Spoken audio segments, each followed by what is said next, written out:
এই সারা পৃথিবীর ভিতরে আরব জাতিরা হচ্ছে পৃথিবীর সবচেয়ে খারাপ জাতি ছিল, আর পৃথিবীর সবচেয়ে নিকৃষ্ট জাতি ছিল এই আরব কান্ট্রিগুলার লোকগুলো। সারা পৃথিবীর ভিতরে তাদের মতো খারাপ জাতি দ্বিতীয়টি আর কোথাও ছিল না। এই জন্য আল্লাহ তাআলা নবী মুহাম্মদ সাল্লাল্লাহু আলাইহি ওয়াসাল্লামকে পৃথিবীর সবচেয়ে কঠিন জায়গায় পাঠিয়েছিলেন ওনাকে দাওয়াত দেওয়ার জন্য।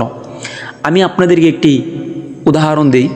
যখন তারা কাবাগর তাওয়াফ করতো, আরবের লোকরা যখন মক্কা শরীফ তারা তাওয়াফ করত, তখন তারা সিদ্ধান্ত নিল কাপড় চোপড় খুলে তারা কাবাগর তাওয়াফ করবে। জিজ্ঞাসা করা হলো, কেন তোমরা এই কাজ করবে?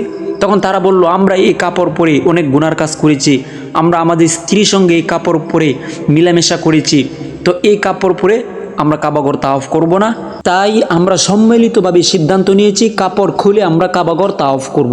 তো আমার এখানে প্রশ্ন, তাদের মেন যুক্তি ছিল আমরা এই কাপড় পরে আমাদের স্ত্রীর সঙ্গে মিলামেশা করেছি।